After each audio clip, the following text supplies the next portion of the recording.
company to Congress. Lou? Catherine, thank you very much. Catherine Herridge. Our first guest tonight, one of 11 Republican lawmakers urging criminal investigations of Comey, Clinton, and others. An influential voice now leading the charge against the deep and pervasive corruption at the top echelons of both the FBI and Justice Department. Joining us tonight is Congressman Matt Gaetz. He serves on a number of key committees. They include Judiciary, Budget, and Armed Services. Good to have you with us. A criminal referral. You want to see what's going on with the Obama Justice Department and FBI to clean up the mess at the FBI. Comey and McCabe included in that list of targets, not subjects, targets of those investigations. What are the odds that you will that this recalcitrant, stonewalling Justice Department will actually respond?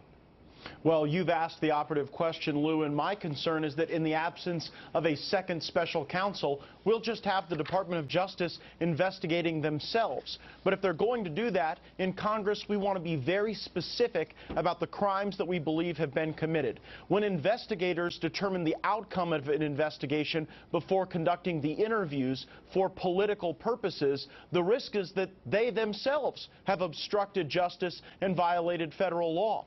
When you've got Peter Strzok and Lisa Page trying to impact the outcome of these investigations because they hate President Trump or love Hillary Clinton, that is not lawful. When you've got Andrew McCabe and Jim Comey lying to Congress, saying verifiably untrue things, that is against the law. And so we didn't want the Justice Department to have any wiggle room to say, well, we don't really know what to investigate, and it all looks fine here. That's why 11 bold conservatives stood together, we laid out the case, and now we will see whether the Justice Department is ready to deliver any justice at all. Well, I have to say that one particular line stood out in your letter to the Justice Department. If I can quote, if we can put up this full screen of the sentence, and I think everyone will enjoy this, saying that we are especially mindful of the dissimilar degrees of zealousness that has marked the investigations into former Secretary of State Hillary Clinton and the presidential campaign of Donald Trump, respectively. I don't think you could have put it more eloquently or gently. Your thoughts on that sentence and what the reaction might be at the Justice Department? Well, Lou, there is an obvious double standard, obvious hypocrisy when you look at how the colleagues of Hillary Clinton were treated and how the colleagues of Donald Trump are being treated now. Hillary Clinton's entire team was given the opportunity to review their own documents and self-curate what they were going to present as evidence. They also got immunity deals from the Obama Justice Department. Compare that to people who've had associations with Donald Trump. They're getting raided with no notice, no warning, no ability to separate out information that has nothing to do with foreign interference in our election process. And when the American people see the way Donald Trump is treated, when they see how unfair this is, they continue to rally to our cause. Lou, I think it's one of the reasons why the president's approval rating continues to rise, because regular folks in this country see what a sham it is. The Democrats are working together with the deep state to discredit the duly elected president of the United States while ignoring their own crimes and misconduct. That is not the rule of law in the United States. It's not the rule of law, and you have the only cabinet member in history in this country cited for contempt by the Congress of the United States, one Eric Holder, who perpetrated more scandals than any attorney general that I can certainly recall, saying he would like to run for president and wants to head for New Hampshire.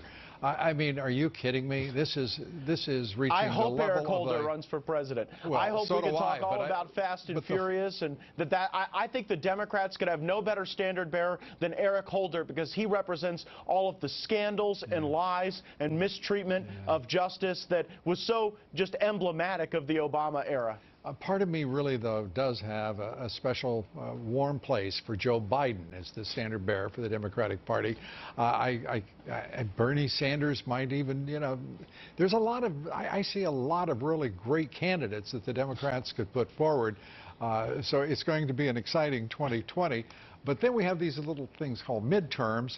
And your speaker is, I don't know what he's on, other than a high, all inspired by himself. where he resigns as Speaker, wants to stay through January, clean up a pension of some $85,000 a year, but doesn't want anybody to go to any extra trouble to win a midterm election. I'd like to hear you characterize the Speaker and your preferences for the way in which his successor should be chosen and when. Well, Lou, I don't think the American people care who the Speaker is. I think they care what policies we're fighting for to improve quality of life for Americans. And frankly, in the 115th Congress, I think we've left a lot of meat on the bone. We should still be fighting to repeal Obamacare. We should still be fighting for spending cuts and welfare reform. We should be fighting with this president to get the money to build the wall and secure our border and end sanctuary cities. So I'm going to be looking for a Speaker who can be a real leader on those things and won't just hand all of the power over to Chuck Schumer and Mitch McConnell, but will fight for the conservative principles that can get us elected in the midterms. And frankly, I don't see that happening right now. Just this week, Lou, we gave back a legislative day instead of staying in town and fighting for this president's agenda, and that is deeply disturbing to me. How soon would you like to see that election? And is there an appetite in the conference to see that election very soon?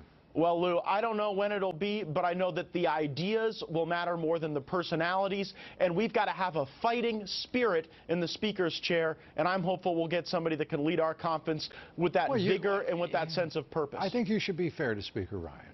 He fought diligently, vigorously against President Trump and his agenda throughout. You want to take that back, Congressman? You know, I think that the Speaker has been perhaps effective within our chamber of funding the wall, making sure that we had consequences for sanctuary cities. Where I think we've all failed as an institution is ensuring that the United States Senate, which is sitting on 500 bills from the House that they haven't acted on, we've allowed Chuck Schumer and Mitch McConnell to be off the hook because we haven't pressed them and forced them, and that's really been the great sin. Did you say that your chamber had been effective in funding the wall? No, I do, but look, we passed funding for the wall, Lou. Whoa, Congressman, you and I seldom argue over the minutiae like this, but you didn't put a dime forward for the wall, for fence? No, not in the Omni. Systems. No, not in the Omni. I'm talking about before the Omni. Oh, before the Omni. Before the Omni, we passed a bill to put $20 billion in the wall. Before the Speaker of the House insulted the President of the United States by taking money away from ICE agents and the budget under the $1.3 trillion. You mean before the Speaker insulted the President of the United States and not putting forward a dime to build a wall, but started nonsense about systems. No, you're right. You're right to be critical about that, but at least we passed it at some point. The problem is then we lost our fight. We lost our vigor. We didn't stay locked in to the promises that we made. Do you have a preference for Speaker and say maybe by the end of this month? Hey, if Jim Jordan were Speaker of the House, we'd be winning so much we'd be tired of winning. I think Jim Jordan's a great leader for the conservative cause, and I'd love to see him as our Speaker. Congressman, thanks so much for being with us. We appreciate it. Thank you. Up next, Republican congressional leadership refusing to shut down the Mueller witch hunt. Why is that? What do they have to gain? So much, really? Tom Fitton of Judicial Watch says the madness must end. He's with us next. Sure, I was a weeder. Now I'm a preener. Preen Weed Preventer helps keep gardens weed-free, freeing you up to do more important things. Preen, free yourself from weeding. Now try extended control for 6-month prevention. Liberty Mutual stood with me when this guy got a flat tire in the middle of the night, so he got home safe. Yeah, my dad says their insurance doesn't have that. What? You can leave worry behind when Liberty stands with you. Liberty Mutual Insurance. My great-grandfather went out west to find gold and get rich. He was one of the lucky ones. Eureka! I just struck gold. Drinks are on me. He was smart, too, because he saved his gold. And I'm lucky because he passed his gold down to us. Gold protected my grandfather during the stock market crash of 1929. When the recession hit in the 70s, gold saved my father from losing everything. That's why when it comes to securing my family